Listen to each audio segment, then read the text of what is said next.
자, 안녕하세요. 자, 백사 쪽 한번 펴보세요. 이제 수업이 벌써 절반을 지나서 명상에서 종교로, 그 다음에 제목이 자유와 제도, 뭐 이렇게. 그래서 부처님께서 참 어떻게 보면 새로 시작하신 불교라고 하는 이 종교 조직이 단순히 이제 명상 집단에서, 맨 처음에는 명상 집단이었죠. 수행 집단. 그러다가 이제 점점 사람들이 많아지고 거대화되니까 이제 종교화 현상들이 나타나기 시작하는 거죠. 그래서 제도적인 것들을 만들어야 되고, 그러니까 그런 거 있잖아요. 우리 간의 수공업 하다가 좀 잘 돼가지고 하면 이제 기업화 되는 거죠. 점점점 그런 쪽으로 발전해 나가게 되는 거죠. 그래서 자기 조리들이 생기고 원칙들이 생기고 그런 룰들을 만들어 가는 거죠. 절에서도 이렇게 해보면 제일 힘든 게 제가 보기에는 한 20-30명 조직 끌고 가는 게 제일 힘들어요. 왜냐하면 그거는 조직도 아니고 가족 같은 관계도 아니에요. 그러니까 차라리 한 10명에서 한 10명 정도 되면 이게 약간 가족 같은 분위기가 나와서 서로 이해하고 갑니다. 그런데 한 40명 정도 넘어가면 조직화가 이루어져요. 그래서 어떤 원칙이 생기고 뭐 이런 식으로 돼서 또 그건 조직에 맞추면 되는데, 20-30명 정도 되면 이게 이것도 아니고 저것도 아니고 이러면서 이제 시끄럽기만 하죠. 쓸데없는 걸로 시끄러운. 아니 그냥 살아보면 그런 것 같아요. 그게 거의 대부분 다 그런 것 같아요. 그 정도 조직 인원이 관리하기가 굉장히 어려워요. 그래서 불교에서 부처님이 깨달음을 얻고 수행 집단을 이끌어 가신 부분이 한 단계가 있고, 그것이 어떻게 조직이 만들어졌느냐라고 하는 거는 굉장히 중요한 부분입니다. 제가 늘상 얘기하는 거 있거든요. 고구려에서 광개토대왕이 영토를 넓힌 것도 있지만 그와 더불어서 장수왕이 한 세대 이상을 안정시킨 게 있다. 그게 실질적으로 영토가 되는 거지, 뒷사람이 안정시키지 못하면 그게 다시 다 무너지는 거예요. 앞사람이 아무리 잘했어도. 우리나라 현재 대기업들도 마찬가지고요. 창업주가 아무리 잘했어도 그 다음 세대에서 약간 뻘짓거리해서 잘못해버리면 날아가는 기업들도 많이 있었고, 그걸 이제 시스템을 갖추면서 안정화되면 그리고 어떻게 보면 집단지성이 작동해야 될 시기들이 있거든요. 그러니까 개인이 굉장한 리더십을 발휘하면서 쫙 끌고 가는, 그러니까 창업군주 같은 거죠. 그런 시기가 있고, 그 다음 세대에는 이제 집단지성이라고 하는 게 갖춰져서 역할 분리들이 이루어지고 관리 쪽으로다가 가면, 그걸 이제 잘 안정되면 그것이 이제 거대화되면서 안정된 종교화로 나아가게 되는 거고, 뭐 기업도 마찬가지고 어디든 다 마찬가지입니다. 그래서 당태종의 표현을 빌리면 창업보다 수성이 어렵다. 그러니까 새로 만드는 것보다는 지켜내는 것이 어렵다라고 하는 거고, 부처님은 그거를 당신이 당대에 다 성공을 시켰던 거고, 그게 이제 굉장히 어려운 일 중에 하나거든요. 그러니까 예수는 그런 식의 조직화라든지, 그러니까 성공하기도 잘 못했지만 조직화도 이루어내지 못했거든요. 그런데 그렇게 될 수 있는 거는 제가 늘상 얘기하는 거 있어요. 예수가 제대로 된 교육을 못 받아서거든요. 그러니까 붓다는 했는데 왜 예수는 못했느냐? 그거는 통치술이라고 하는 교육을 받았느냐에 대한 거예요. 종교도 마찬가지입니다. 사실 사람들이 그게 그거 아닙니까? 라고 얘기할지 모르는데 천만의 말씀입니다. 교회도 당대에 크게 커지는 교회가 있고, 그 다음에 그것이 안정적으로 쭉 가는 교회가 있는가 하면 뒤집어지는 교회들이 있습니다. 그거는 조직관리의 문제예요. 그래서 통치술을 배운 사람하고 그것을 배우지 못한 사람하고는 달라요. 그리고 교육에 최적화된 사람들이 있고, 그 다음에 천재적인 사람들이 있고, 그것도 또 다릅니다. 제가 그런 얘기 하잖아요. 시를 잘 짓는다 그래서 그 사람이 시 짓는 거를 잘 가르치냐에 대한 문제는 다른 거고, 김치를 맛있게 담근다 그래서 그거를 잘 가르치거나 공장을 만들 수 있느냐라고 하는 거는 완전히 다른 문제라고요. 그거는 그래서 그거를 보통 이제 잘 되는 집단은 치고 나가는 천재적인 사람 한 명, 그리고 그 밑에서 제자들로 들어온 사람들 중에서, 안 그러면 그걸 보좌하는 그룹 중에서 안정적인 사람들이 딱 몇 명이 배치가 되는 거예요. 그래서 초한지로 얘기하면, 한나라로 얘기하면 유방이라고 하는 사람이 있는 거고, 그 밑에 소하라고 하는 사람이 있는 거죠. 소하가 그 역할을 하는 거죠. 이렇게 쫙 안정시켜 가지고 함양을 점령하자마자 소하는 지도부터 손에 넣었다는 거예요. 딴 사람들은 보물을 챙기는데, 금은 보화를 챙기는데 눈깔이 돌아가 있었는데 소하는 지도부터 챙겼다는 거잖아요. 그래서 작전 계획 세우고 안정시키기 위한 그게 돈보다 훨씬 중요하다라고 생각을 했던 사람이고, 그건 뭐 100% 맞죠, 지금 생각해 보면. 근데 실제로는 그런 사람 얻기가 어렵습니다. 믿고 맡겨서 알아서 할 만한 사람 찾는 게 일해 보면 진짜 어려워요. 그게 이제 창업보다 수성이 어렵다라고 말하는 이유 중에 하나인 거고, 그래서 보통은 그 역할들이 좀 나눠지는데, 부처님 같은 경우는 당신이 왕자 때 통치술이라든지 아니면 국가 경영이라고 하는 것들을 배웠기 때문에 당신이 양수겸장을 다 할 수 있는 거예요. 그래서 일반인들로서는 이게 쉬운 게 아닙니다. 둘 중에 하나만 갖고 있어도 굉장히 대단한 사람이라고 보시면 돼요. 그리고 이거는 교육과 관련된 거기 때문에 인간관계는 천재성만 갖고 될 수가 없어요. 그거는 사람을 다루는 문제잖아요. 우리도 서비스업 이러면 그게 뭐 천재성으로 되는 게 아니에요. 그래서 그런 거는 교육과 관련된 부분이고, 그래서 예수 같은 경우가 실패하는 이유가, 제가 그런 얘기 하는데 가방끈이 짧아서요. 그건 가방끈이 짧아서.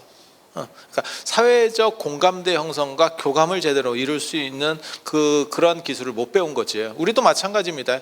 천재적인 사람이 있어, 어디 시골에. 그런데 그 사람이 학교도 다녀보지도 않고 그냥 자기 혼자 예술가 이렇게 혼자 어디 산간벽지에서 뭐 고등학교도 제대로 안 나오고 뭐 이렇게 했다고 쳐요.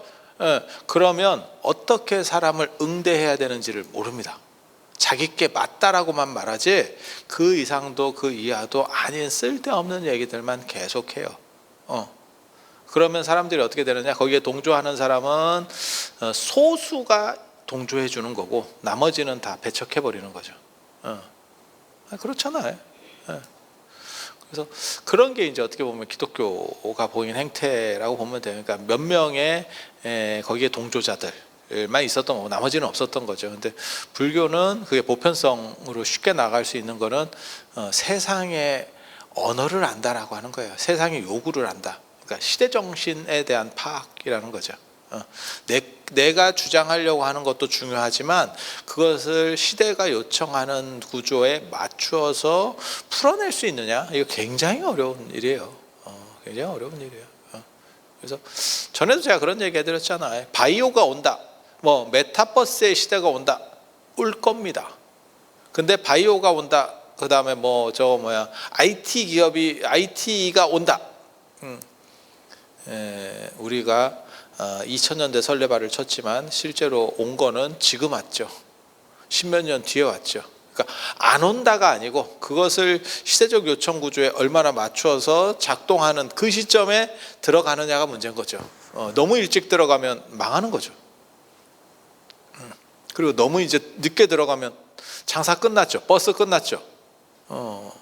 그래서 그런 것들을 적절하게 맞춰서 간다라고 하는 게 보통 어려운 일이 아닌데 부처님이 그거를 해내셨고, 그래서 거대한 조직이 되니까 106쪽 보면 이제 화합성을 강조하는 거죠.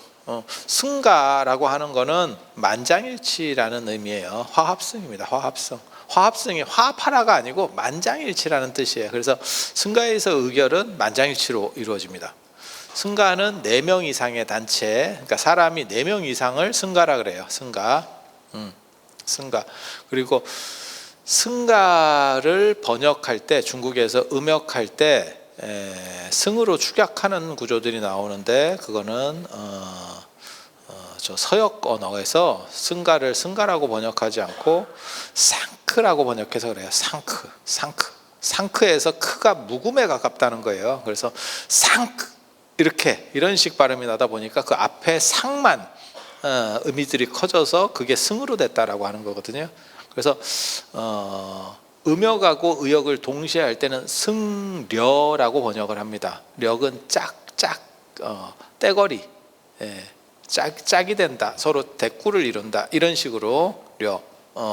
그래서 물이라는 뜻을 얘기하는 거. 그러니까 승도 물이고 그 다음에 려도 물이고 원래는 그렇게. 그래서 하나는 음역, 하나는 의역 이런 식으로. 그리고 의역을 전문적으로 다 해버리면 물이 중자를 써서 중이라는 표현이 나오는 거고. 그래서 스님이 원래는 단체라는 뜻입니다. 그것도 최소 인원은 4인. 그리고 그 4인 이상의 단체가 만장일치를 통했을 때 의결되는 구조를 부처님이 제시를 합니다. 이게 처음에 보면 굉장히 놀라워요. 왜냐하면 어떻게 만장일치가 가능하지? 4명 정도면 만장일치도 되겠지. 자기 친한 사람 4명 있다 그러면 만장일치 되지. 예. 근데 한 20명, 30명, 40명 넘어가면 만장일치 안 되죠. 그래서 어떻게 만장일치를 하느냐와 관련해서 되게 재밌는 게 만장일치 되도록 쪼개라는 게 부처님 방식이에요. 그러니까 지금 여기에 예를 들어서 지금 20분이 있다고 가정을 하고 오늘 메뉴를 정해야 돼. 자, 냉면집에 가서 물냉면, 그다음 비빔냉면 이렇게 선택 이러면 만장일치가 안 나옵니다. 정상적으로. 그러면 어떻게 되냐면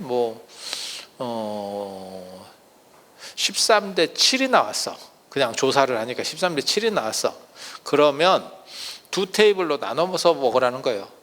13명은 비빔냉면, 7명은 물냉면. 그러면 비빔냉면 만장일치, 물냉면 만장일치. 이게 되게 재밌는 겁니다. 그러니까 20명을 다 만장일치 시켜야 되는 겁니까? 아닙니다. 그냥 너희들이 마음에 드는 사람들하고 서로 성향 비슷한 사람들끼리 살아.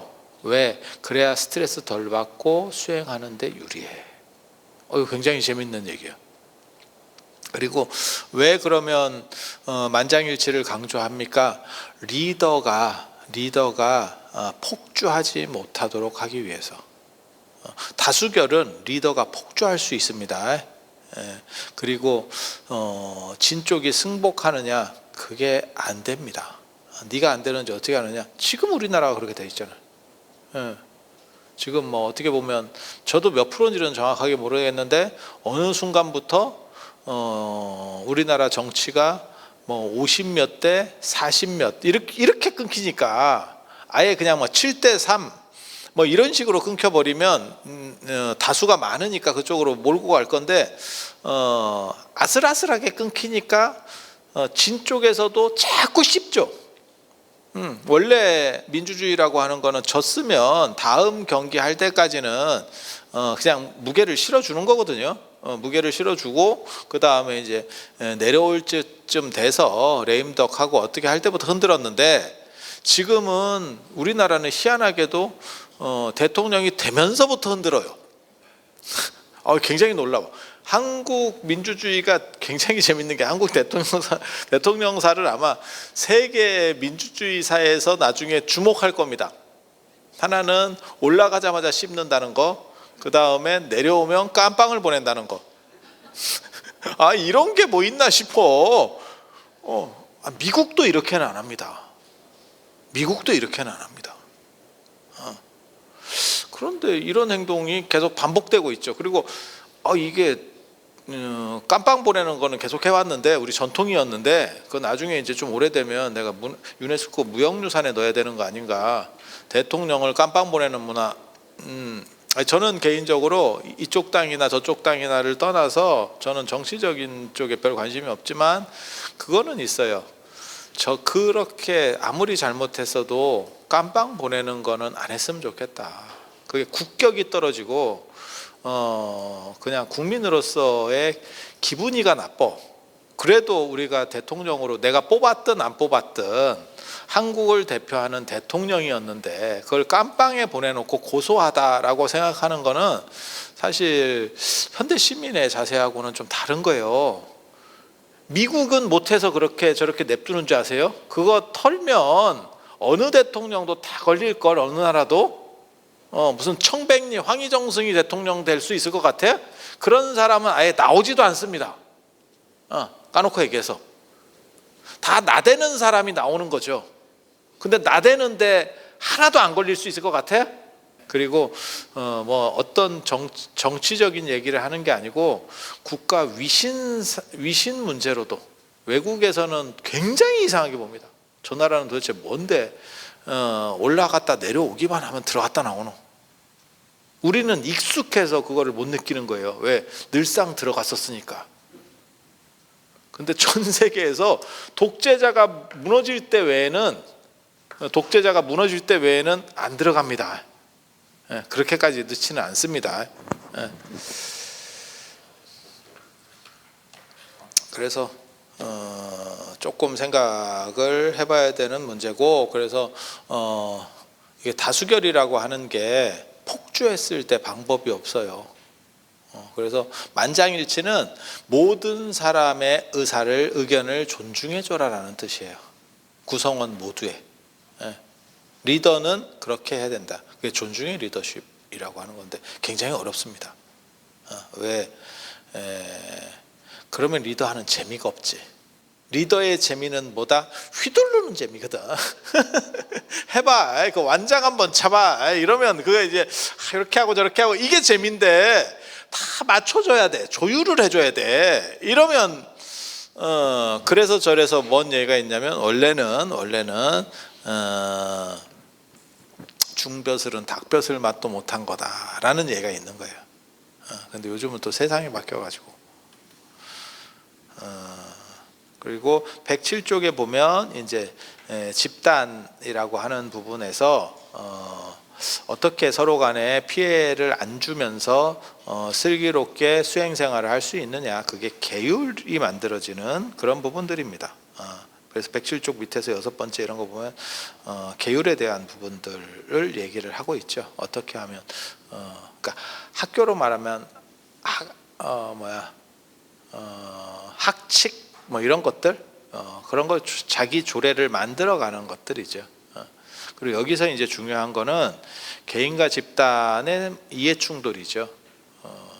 그러니까 내 자신을 잘 구현할 수 있느냐라고 하는 거는 국가가 보장해 줘야 되는 거고, 아니 그냥 있는 얘기로 해보입시다. 요즘 터진 얘기, 전세 사기 사건. 그거를 일부에서는 뭐라고 얘기하냐면 국가가 그걸 전부 다 떠안아서 해줘라 라고 주장하시는 분들도 있거든요.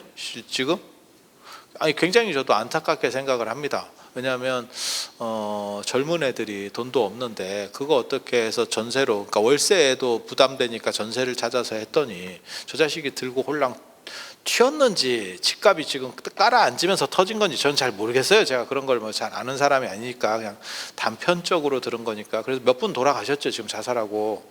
왜냐하면 그냥 내 돈으로 다 걸어놨으면 그나마 다행인데 내가 대출까지 끼고 그거 집 한 칸에 해놨는데 그 돈은 날라간 거고 대출은 대출대로 갚아야 되고 깝깝하지. 이거 진짜 앞이 안 보이지. 앞이 안 보이지. 얼마나 안타까우면 자살을 했겠나라고 싶어. 근데 국가가 그것까지 책임을 져야 되나에 대한 생각은 또 다른 논리적 충의가 있는 거예요. 안타까운 건 맞는데 사기당한 거를 국가가 책임을 져주기 시작하면 이 세상에 책임 안 져줄 게 뭐가 있어. 야, 이거 어떻게 다 책임을 다 져줘 국가가. 아니 지금 그것도 터졌잖아. 뭐 증권사 뭐 해가지고 그 뭐 8개 주가가 뭐 동시에 뭐 하한가를 계속 연일 기록하고 뭐 이런 얘기 터졌잖아요. 그게 뭐 SG증권 뭐 사태인가 뭐 이렇게 뉴스에 아니 보셨잖아요. 근데 거기도 다 피해자래. 나오는 거 보면 아니 가해자는 없고 다 피해자래. 그러면 그런 걸 국가가 배상해 줘야 되나? 이게 무슨 개풀 뜯어먹는 몰라. 그래서 이게 개인과 집단의 이익 충돌할 때를 어떻게 해야 되느냐, 사실은 굉장히 어려운 문제입니다. 이 선을 잘 거줘야 되거든. 근데 우리나라가 제가 보기에는 최근에는 이런 선들을 잘 못 껐어요. 그래서 그건 개인이 감당해야 될 걸 자꾸 국가가 무슨 재난지역 선포를 한다는 등 뭐 이상한 짓들을 해가지고 그냥 그건 제 생각이에요. 재난지역 선포를 하면 국가가 전부 배상해 준다는 거거든요. 아니 그게 재난지역 선포거리인가? 뭐 이런 것들이 하더라고요. 그게 진짜 재난인가? 그래서 그런 문제들이 벌어지고 있는데 그래서 저는 늘상 제가 정하는 원칙이 있거든요. 개인의 이익과 개인의 자유, 개인의 행복을 위해서 사람은 추구해야 될 권리가 있다. 단 그것이 네가 속한 집단과 네가 속한 사회의 이익과 충돌하지 않는 범위에서 내가 속한 그리고 저 같은 경우는 한 발 더 나아가는 생각을 합니다. 그건 뭐냐면 내 이익이 내가 속한 집단의 이익을 대변할 수 있어야 된다. 그러니까 나만 이익을 보고 내가 속한 집단은 이익을 잘 못 봐서는 안 된다. 근데 요거는 조금 더 힘든 거예요.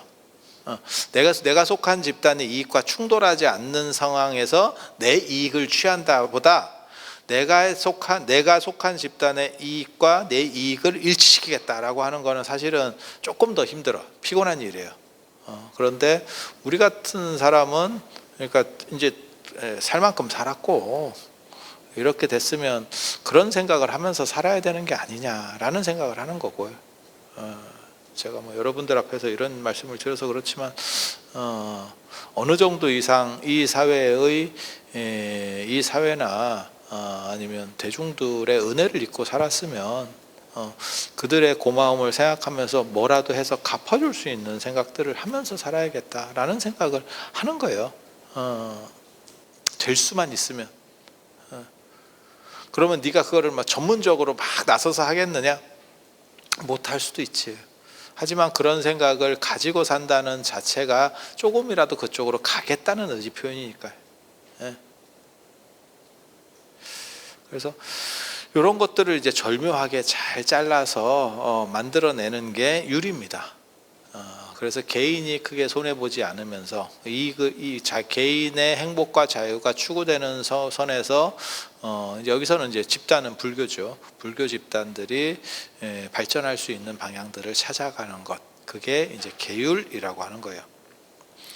그리고 부처님과 관련해서 가장 의문점은 사실은 이겁니다. 108쪽에 이거를 제가 처음으로 관심을 가졌던 사람이, 제가 부처님 생애에서 여러 가지 관심을 가졌지만 그 중에 하나가 바로 이거거든요. 이 통과의례, 108쪽에 보면 통과의례의 문제 이렇게 나오는데 불교는 통과의례가 없습니다. 놀랍게도 통과의례가 없습니다. 그래서 불교가 처음부터 독립된 종교로서의 역할을 하려고 했었나에 대해서 제가 생각을 굉장히 많이 하거든요. 통과의례가 없다는 게 뭔지 아세요? 통과의례가 관원상제례, 우리가 그냥 흔히 말할 때는 그렇게 얘기하잖아요. 관례 20살에 이렇게 성인식 박지훈님께서 말씀하시는 성인식이잖아. 그래서 성인식, 그 다음에 혼례, 상례, 그 다음에 제례, 뭐 다 아시는 거잖아요. 이런 식으로 인생의 핵심적인 부분에 있어서 중요한 의례들, 꼭 관원상제가 아니더라도 뭐 서구나 이런 데는 제례 같은 건 없겠죠. 상례까지는 있겠죠, 저들도, 그죠? 근데 걔네는 제사 안 지내니까 제례가 있을 필요는 없잖아요. 그 대신에 뭐 또 다른 의미 있는 걸 넣을 수도 있고. 그래서 그런 통과의례들이 사실은 규정을 지어야 되는데 그 통과의례를 규정을 안 지어놨어요. 독립된 종교로서의 특징을 가지려면 사실은 통과의례가 있었어야 됩니다. 이 통과의례가 없는 부분이 엄청나게 불교적으로 이제 큰 후폭풍을 불고 와요. 그게 뭐냐면 인도에서도 불교가 사라졌고, 가장 흥미로운 것 중에 하나가 인도가 불교의 본토입니다. 근데 본토에 불교가 없어요. 그것도 뭐 찌리한 종교다 이러면 그건 없어질 수도 있지. 야, 조로아스터가 없어졌잖아. 그런 식으로 왜 종교들이 안 없어져? 종교도 수도 없이 생겨났다 없어졌다 하는 거지. 그런데 세계 3대 종교 중에 하나에 들어가는데 본토에서 전멸을 당했어요. 굉장히 특이한 겁니다. 굉장히 특이한 겁니다. 여러분이 익숙해서 생각을 잘 안 해보셔서 그렇지 무진장 특이한 겁니다. 종갓집이 망했어요. 그런데 지차는 번성했어요. 지금 이 얘기거든. 야, 지차가 번성하면 종가가 조금 눌렸더라도 지차가 번성해서 그러면 종가 쪽에 다시 힘을 실어줄 것 같지 않아요? 완전히 망했어요. 불교만 있는 건 아니구나. 현대도 그렇구나. 현대도 어떻게 보면 현대아산, 그 현대가 모기업 아니에요? 근데 거기는 며느리한테 갔고, 그리고 거기는 이제 대기업도 아니고 중견기업으로 떨어졌고, 현대아산은 중견기업으로 떨어졌고, 현대차그룹이 어떻게 보면 지금 현대를 대표하는 기업이 됐고, 근데 거기도 생각해 보면 현대차그룹이 모기업은 아니지만 등치도 더 컸고, 그 다음에 정몽구 회장님이 맏아들이잖아요. 그러니까 이거는 종가가 없어졌다기보다도 그냥 시작했던 시원지가 사라진 정도지, 종가는 현대차로 보는 게 맞지 않을까요? 아니, 그냥 내 생각이, 그냥 제 생각, 알아서 하는 얘기 아니고 그냥 던지는 얘기니까 그냥 들어주세요. 이건 뭐 따지자고 하는 얘기가 아니에요. 그런데 불교는 티베트 불교도 남고 중국 불교도 남고 남방 불교도 남고 이렇게 다 동네마다 다 있는데, 종가만 완파가 됐습니다. 완파가. 이게 도대체 왜 그러느냐에 대해서 생각을 한번 해봐야 되고, 또 불교의 미스테리 중에 하나가, 불교가 동아시아로 넘어와서 유교를 누르고 위진 남북조 시대부터 북송 시대까지 약 한 1000여 년 정도를 불교 시대를 만듭니다. 그거를 중국 불교사에서 뭐라고 얘기하냐면 불교의 중국 정복이라고 얘기합니다. 그렇게 표현을 하거든요. 세계에 유례가 없는 사상들이 있었지만 중국을 먹은 사상은 딱 2개밖에 없습니다. 중국계 아니면서. 그래서 중국을 문화의 용광로라고 하는 거예요. 이슬람도 중국에 들어갔고, 기독교, 그러니까 천주교 당연히 중국에 들어갔습니다. 다 힘을 못 쓰는 것 뿐이에요. 안 들어갔다고 생각하지 마세요. 다 들어갔습니다. 힘을 못 쓸 뿐이에요, 단지. 그래서 중국을 문화의 용광로, 외부 것들이 아무리 들어가도 다 녹아서 없어진다 라고 얘기를 하는 거거든요. 그런데 외부께 들어가서 중국을 먹었던 문화가 딱 2개 있습니다. 하나는 불교고 하나가 공산주의입니다. 공산주의. 그리고 그 공산주의가 지금 이제 거의 작동을 좀 제대로 안 하는 것 같아요. 약간 너무 많이 변형됐지. 우리가 책에서 배운 공산주의랑은 조금 많이 다르죠. 쟤네 하는 거 보면. 그래서 저 공산주의가 얼마나 갈지를 모르겠고, 만약에 100년, 200년 가다가 사라지잖아요. 그러면 중국 역사에는 점으로 남습니다. 진짜라니까. 옛날에 뭐 페르시아 명교 뭐 이런 것들도 그러니까는 그 네스토리우스파 이런 것들도 중국에 상당히 유행했어요. 그게 기독교파입니다. 기독교파. 그런데 그런 거 다 점으로만 남아 있어요. 그래서 그거를 유의미한 결과로 생각하지 않는 거예요. 그렇게 공산주의를 그렇게 놓으면 중국을 먹었던 유일한 외래 문화가 불교입니다. 그리고 1000년을 유교는 그 밑에 있었고, 우리도 비슷한 시기의 역사를 생각해 보시면 알잖아요. 삼국시대부터 고려시대까지 불교가 유교보다 셌잖아. 여러분도 아시다시피 중국에서도 똑같은 그런 행동을 보였던 거예요. 1000년을 누르고 있었으면 안 뒤집어져야 되거든. 근데 이게 뒤집어졌죠. 놀랍게도. 아니, 그냥 여러분이 생각을 해보셔요. 일본이 우리나라를 36년 지배했나? 1910년부터 45년까지니까 35년, 36년 이 정도 되잖아요, 그죠? 그리 지배했는데, 우리가 그거를 우리가 자력으로 이긴 건 아니지만 결국 해방이 되고 계속 우리는 그 요구들을 해왔던 거죠. 1000년 지배하잖아요. 생각 없습니다. 진짜예요. 1000년 지배하면 생각 없다니까. 지금도 봐봐. 신라가 백제를 지배한 거예요. 같은 민족 아니에요. 절대. 무슨 이게 왜 그게 신라하고 백제하고 같은 민족이야. 그 제정신 아닌 소리 하는 거예요. 그건 말 같지도 않은 거예요. 그거는 신라 사람도 인정하지 않고 백제 사람도 인정하지 않고 그냥 지배한 거예요. 신라가 이겨서 백제하고 고구려를 지배했던 거야. 정확하게 말하면. 민족도 다르죠. 신라 같은 경우는 스키타이족 계열에서 이렇게 분화돼서 내려온 계열이고, 백제는 부여 계열인데 민족도 다른 거고 언어도 다른 거고 문화도 다른 거고 다 다른 거예요. 지금 우리가 삼국 통일된 뒤로 너무 오랫동안 있다 보니까 한민족 아닙니까? 이렇게 얘기하는 거야. 섞여 산 지가 오래됐으니까. 그런데 생각을 해보면 그게 지금 삼국 통일된 시점에서 보면 한 1300년, 1400년이 흘렀지. 조선시대 때도 한민족이라고 생각하고 있었어요. 그러니까 한 1000년 정도 지나면 집에 됐네 이런 생각을 하고 있는 게 아니고 그냥 한민족 아닌가? 이렇게 생각을 하게 되는 거예요. 아니, 그럴 것 같지 않아요?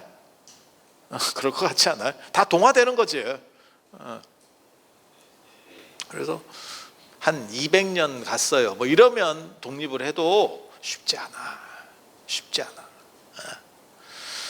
그래서 그렇게 가는 상황이라고 할 수 있는데, 어떻게 1000년을 이기고 있었는데 뒤집어졌겠냐라고 하는 거예요. 그리고 1000년 동안 눌려있던 놈이 올라오는 건 도대체 뭐냐?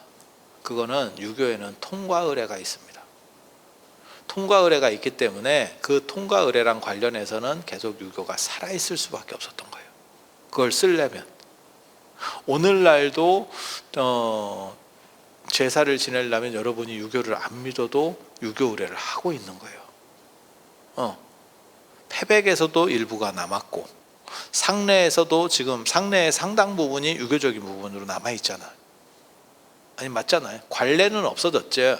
누가 뭐 성인식에 뭘 어떻게 하고 이런 거는 거의 없어졌는데, 아직도 상제례의 일부, 상례는 거의 대부분, 제례의 일부, 그 다음에 패백 같은 데서의 결혼식에서 일부가 유교적인 통과의례가 남아있죠.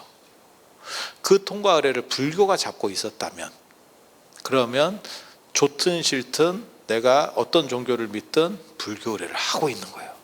그러면 그 주가가 안 빠집니다. 어느 한계 이하로는 안 빠집니다. 이해가 되세요? 그래서 유교는 그게 있었기 때문에 기업이 부도나는 상태까지 안 간 거예요. 뭐 생각하시면 되냐면, 기업으로 얘기하면 물건은 잘 안 팔리는데 군납 같은 걸 하나 잡고 있었던 거지. 그래서 기본은 돌아가게 돼 있었던 거야. 그게 통과의례야. 그래서 군납 물품 이런 거 하나 잡고 있으면 편하지 뭐. 크게 뭐 돈이 많이 되는, 그건 아닌데 돌아는 가고 있는 거야 계속. 근데 불교는 물건이 잘 팔렸지. 떡상에서 하고 있는데 사실은 그 밑에 기본 깔고 있는 거에 대해서 소홀했던 거예요. 그래서 이게 날아가기 시작하니까 세상의 흐름이 바뀌니까 완전히 폭파가 돼버린 거예요. 그게 통과의례의 문제라는 겁니다. 내가 발견했다니까. 왜 불교는 동아시아에서 1000년을 유교를 이겼지만 왜 뒤집어질 수밖에 없었는가? 그리고 유교의 숨은 왜 붙어 있을 수밖에 없었는가? 유교는 통과의례가 있었고 불교는 통과의례가 없습니다. 오늘날도 불교에서 결혼식, 불교적 결혼식 있느냐? 없습니다.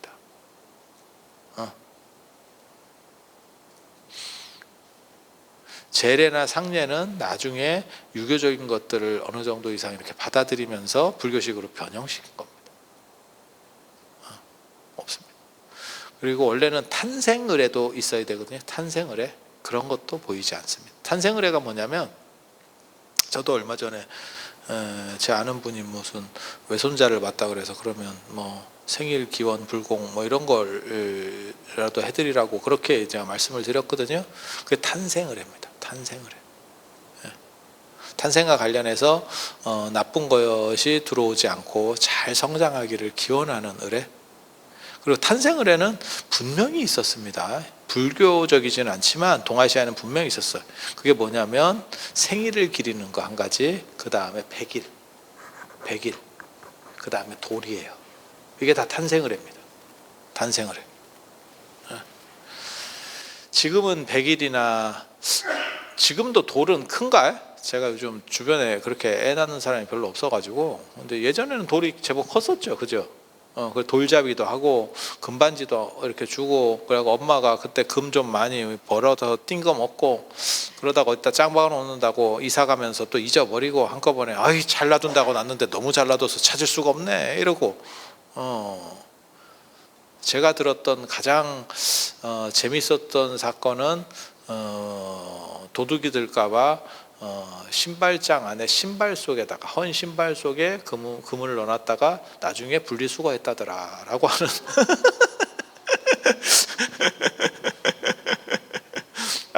그런 얘기 있어요. 들어보면 너무 잘, 그러니까 이게 놔두자니 좀 위험하고, 그렇다고 뭐 들고 다닐 수도 없는 거고, 그것도 의미가 있는 물건이다 보니까 어떻게 좀 팔아먹기도 그렇고. 아니, 그렇지 않아요? 요즘은 이제 금반지 해주는 문화도 많이 줄었죠. 왜냐면 금값이 너무 비싸가지고.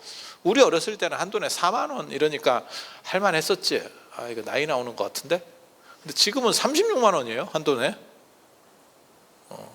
그때 금이나 사놓을 걸 그랬어. 딴 거 다 필요 없어. 그냥 금 사야 돼. 4만 원짜리가 36만 원 될 줄 어찌 알았어.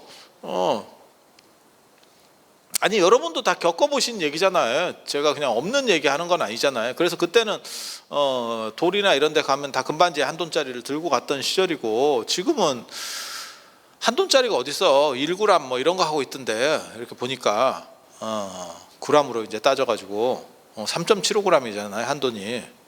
그래서 그렇게 하는 거고. 그래서 저 같은 경우는 그렇게 얘기하는데, 그 애가 좀 크면 그런 것 들어온 금을 다 모아서 뭐라도 하나 만들어 주면 좋지 않냐고 그랬더니, 그러면 또 위험하다네, 애한테. 애가 또 위험할 수 있다네. 남자애 같으면 그런 거 만들어 주면 바로 팔아먹지. 우리 엄마께서 나에게 큰 용돈을 주셨구나 이러면서 팔아먹지. 그러고 보니까 그거 있었는데, 우리 어머니는 예전에 우리 큰형한테 금반지를 일부러 해주더라고. 금반지를 해주더라고. 대학 가니까 금반지를 해주더라고. 그리고 그게 비상금이에요. 그게 비상금. 그래서 금반지가 손가락에서 있다가 없다가 하더라고.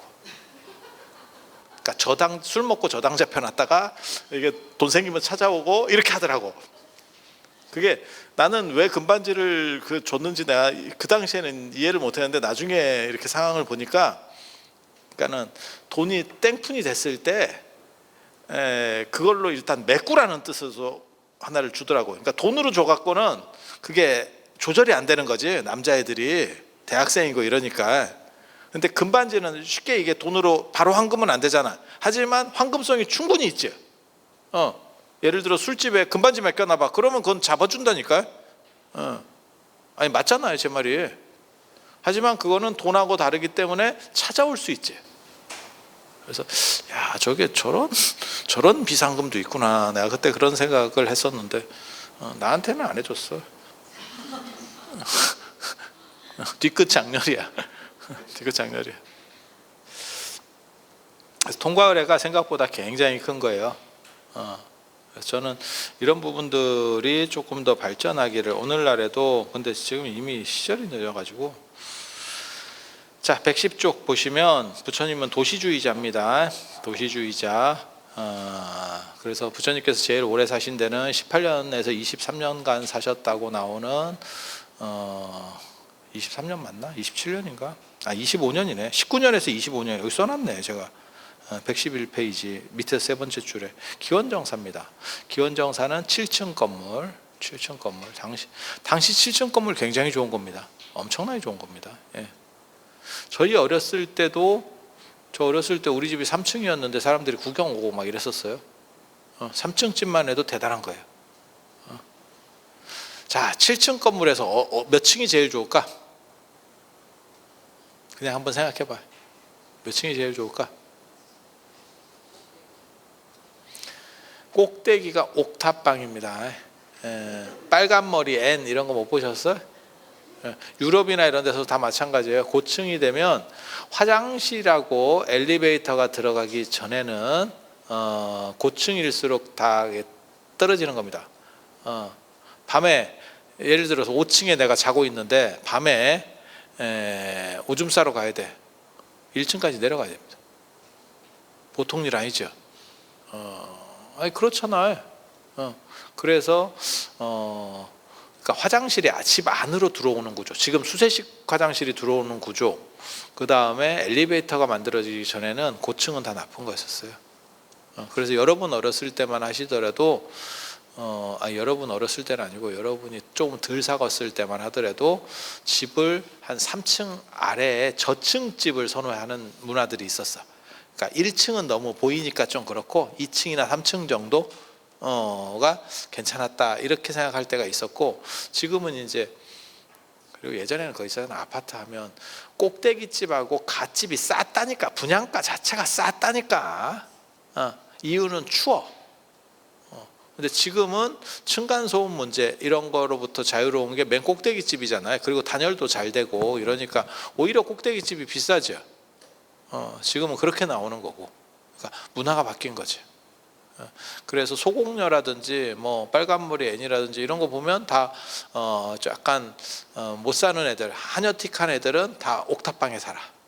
그러니까 여러분들이 뭐 5층이에요, 옥상이에요, 이렇게 꼭대기층이에요 이러면 여러분들이 참 전생에 인생 험하게 사셨던 거예요. 그 기억이 아직도 남아 있는 거야. 그래서 높은 집을 인도 사람들은 선호합니다. 이유는 덥기 때문에 지면으로부터 떨어져야 조금이라도 시원한 바람들이 불기 때문에 그렇게 가는 거예요.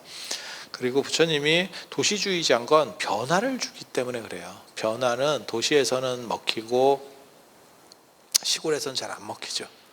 지금도 현대에서도 그런 거 있잖아요. 요즘 뭐 애들 하고 다니는 타투 이런 거, 문신이지, 문신. 문신하면 거지 같은데, 문신하면 막 여기에 이렇게 일심 이렇게 써 있고 막 하트 이런 거 그려져 있고 막 이럴 것 같은데, 화살 이런 거 있고. 그런데 타투 하면 굉장히 좀 이쁠 것 같고 좀 뭐 그렇지 않아요? 여러분 자녀분들 중에서 타투 하는 애들 없어요? 목 같은데 이런 데 이렇게 해놓고 아버지한테는 걸릴까봐 목도리 하고 다닐 수도 있고. 근데 무릎이나 이렇게 지하철이나 이런 데 보면 뭐 허리에 새긴 애도 있고, 그 다음에 무릎이나 이렇게 이런 데 새긴 애들 보이잖아요. 그죠? 발목에 새기는 경우도 있고. 근데 우리 전통적 인식에서는 타투 이런 거 하면 문신 이런 거 새기면 좀 약간 불량한 애 이런 느낌이었고, 지금은 패션 느낌이잖아요. 약간 이쁜 액세서리 느낌. 그래서 또 바뀌는 거죠. 그게 도시에서 바뀌고, 시골에서는 아직도 진짜 어르신들 계신 데서는 그런 거 하면 아유 저 집에는 왜 저런데 이렇게 하겠지. 그래서 변화는 도시로부터. 우리도 문화 같은 거 들어오는 거 보세요. 뭐 스타벅스라든지 뭐라든지 이런 거 들어오는 거 다 도시 중심으로 시작돼서 확산되는 거잖아요. 아니 맞잖아요. 대도시부터 움직이기 시작하는 거죠. 그래서 부처님은 새로운 얘기를 하려고 했기 때문에, 기존과 다른 이야기를 하려고 했기 때문에 당연히 도시여야 되고, 그 다음에 도시가 뭐가 있냐면 경제력이 있고, 도시에는 경제력이 있고, 그리고 사람들이 밀집돼 있잖아요. 인구 밀도가 높잖아요. 그러면 새로운 걸 얘기했을 때 반향이 쉽게 오죠. 그리고 돈이 있어야, 뭐든지 돈이 있어야 확장시키고 발전시켜 갈 수 있어요. 그러니까 종교도 마찬가지예요. 뭐 청빈해야 된다. 그건 웃기지도 않는 소리고, 어느 정도는 후원 세력이 있어야 뭘 합니다. 이게 시대적 요청 구조를 못 맞췄을 수도 있겠다라는 생각은 해요. 사실 말로 떠드는 시대가 거의 끝났습니다.